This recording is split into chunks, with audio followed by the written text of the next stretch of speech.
The assassination and legacy of Mahatma Gandhi. On Friday, the 30th of January, 1948, Gandhi woke up early as usual for morning prayers. Then he worked on his new ideas for Congress. He had a meeting with the leaders of the Muslims in Delhi. Later, he met a group of Hindu refugees and a group of Sikhs, as well as a group visiting from the Punjab. During lunch, he spoke to Pyarelal about his work in Noakhali. Then, Vallabhbhai Patel arrived for a meeting with him. Gandhi did his spinning and ate his dinner of vegetables and fruit while talking to Patel. Gandhi told Patel that he must continue to work with Nehru. India needed both of them. Gandhi said that he planned to tell Nehru the same thing when he saw him later that day. Their conversation was longer than Gandhi expected. He was 10 minutes late for prayers, and he hated to be late. He walked quickly from his room with Manu and Abba, his hands on their shoulders. The crowd was waiting, and Gandhi went up the steps and along the path to the platform where he sat for prayers. Men and women stood and touched their hands together in the usual sign of welcome as Gandhi passed them. He replied by putting his hands together as he walked. Suddenly, a man pushed forward into the path and bent down, as if he wanted to touch Gandhi's feet. Manu told the man that they were hurrying because they were late. The man pushed her away. He took out a gun and shot Gandhi 3 times in the chest. Slowly, Gandhi fell to the ground. "Hey, Rama. Oh, God," he said quietly as he fell. His white clothes quickly became stained with blood. Brij Krishna, who had been following Gandhi, ran to help. Gently, Gandhi was carried back to his room in Birla House. A doctor was soon there, but there was nothing he could do. Gandhi was dead. Patel was still nearby, and he sat by Gandhi's body with Gandhi's companions until Nehru arrived.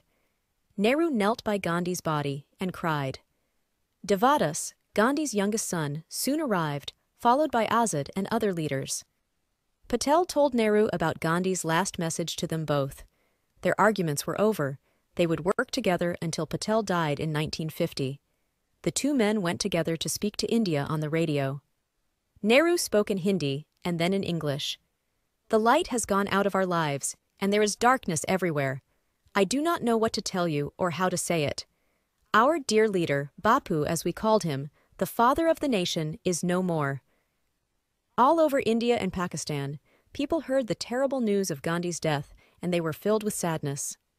On the 31st of January, Gandhi's body left Birla House and was taken slowly through the large crowds to the Raj Ghat, 10 kilometers away. Gandhi's body was put on a platform of stones and wood by the holy river Yamuna as 1 million people watched. Ramdas lit the fire, and prayers were sung for 14 hours until only ashes were left. Then, Gandhi's ashes were put on a special train in a 3rd-class compartment and taken to Allahabad, where the holy rivers Ganges and Yamuna meet. At every station, crowds waited, as they had waited for him when he was alive. On the 12th of February, Gandhi's ashes were taken from the train and put in a car. Nehru walked behind the car as it drove to the river. Azad, Patel, and Sarojini Naidu were there, as well as Gandhi's sons. The ashes were put into the river and were taken by the river to the sea. All over the world, people were hurt by the news of Gandhi's death. Messages came from leaders and friends, and from many who had never met him. Leon Blum, a French leader, wrote, "I never saw Gandhi. I do not speak his language. I never set foot in his country, and yet I feel the same sadness as if I had lost someone near and dear." In Pakistan, Jinnah said that Gandhi was one of the greatest men of India. The man who killed Gandhi was called Nathuram Godse. He and Madanlal Pawa, who had thrown the bomb near Birla House, belonged to the same group. Godse hated Gandhi's beliefs, but at his trial, he said that before he shot Gandhi, he actually wished him well. Manila. And Mahandas Gandhi asked the government not to kill Godse, but the government disagreed and he was put to death. And so Gandhi's life ended in violence, but his message did not end, and many people all over the world have followed his ideas. Many of his friends and companions wrote diaries and books about him. Gandhi had written so much during his life that his words are collected into 100 books. Martin Luther King in the United States of America read about Gandhi and chose the path of nonviolence to fight against racism in his country. The Dalai Lama, leader of Tibet, visited Rajghat when he was 21 years old. He wondered what advice Gandhi would have for a young leader. He felt that Gandhi told him to follow the path of peace, and he decided never to accept violence. In South Africa, many Africans followed Gandhi's beliefs. Desmond Tutu in South Africa believes that Gandhi's path is the only one that can bring peace to the world. The world still waits for peace, but wherever there is violence, there are also people working for peace, and Gandhi's life and message continue to help them to be strong. Many tourists visit India. Perhaps you too may go there one day and see the house in Porbandar where Mahandas Gandhi was born. You can visit his ashram in Sevagram and the Aga Khan Palace, where he was in prison and where Kasturba's ashes are buried. Birla House is open to visitors. You can see his room there and the place where he was murdered.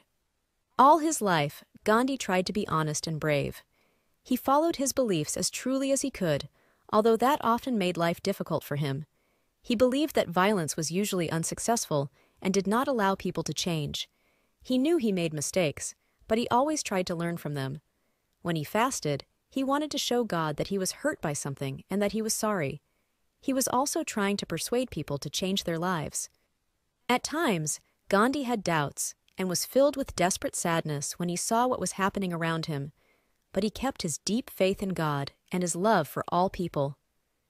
Years after his death, Gandhi's message is still extremely important to the world.